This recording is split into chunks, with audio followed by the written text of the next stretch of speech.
want you to come in here now. And Nick, I want you to pay close attention to Matt. We're going to have you put your hands on your hips, and we're going to do the split. So you're going to just bend your knees and split. Front foot goes a step to step and a half. Back foot goes 2 steps. Front foot you land flat. The back step you land on the ball of the foot. You recover with your front foot. Take a step back and bring your back foot up. We'll do it again. And then we'll get in a habit where he can do 3 or 4 of those pretty fast together. Step. Each one has to be perfect. And this is the same way that Matt Bruce learned years ago when I taught him how to do the jerk. Now he clean and jerks 430 pounds at a body weight of 185 and has made 5 world teams. So put your hand on your hips, dip, jump, front foot, back, good. Dip, front foot, back, good. Dip, front, back, good. That's it. Good.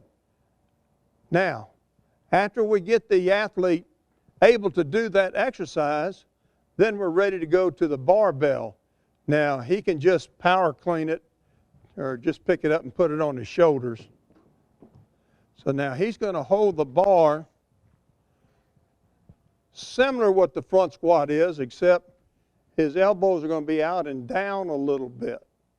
See? He's going to have his stomach in, his chest is going to be inflated, and his eyes are going to be in a neutral position looking straight ahead, so that when he dips, he feels pressure on the heel. So what we want him to do is dip and drive. So you take a deep breath. Okay. Now that was way too low on his dip. So what we want you to do is just barely bend the knees. Barely bend the knee. Dip, drive. There you got it, front, back. All right. Same thing. Dip and drive.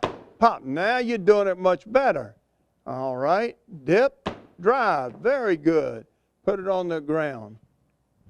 Now that looked good. Now there's a certain degree of how low you can go on the dip. Some lifters may dip a little bit lower than others, but you don't want to go excessively low like you saw Nick on his first repetition. Now I tell you what I want you 2 guys to do is just get on each side and hand the bar to Nick and get your jerk grip now right where you want it. Elbows slightly out and down. Let go, fellas, and back away. Now, same thing, you're going to look straight ahead.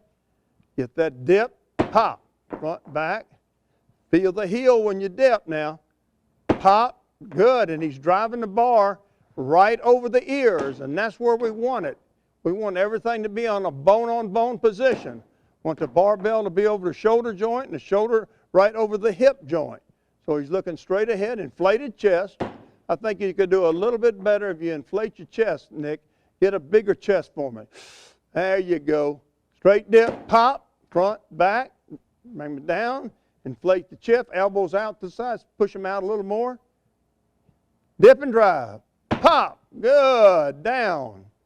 Put it down on the ground. Very, very good. I think we'll bump Nick up to the white plates, all right? This goes for Olympic weightlifting coaches. This goes for strength coaches in football and other sports, that the lesson is only as good as what the athlete understands. So if you get out here and start using a lot of highfalutin terms and this and that, you know, he's not going to understand what you're talking about.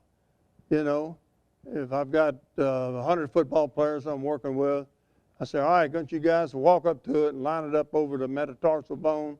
You know, what percentage of those guys are going to know where to line the bar up?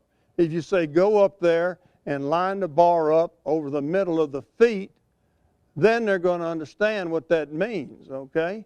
So the lesson is only as good as what the athlete understands.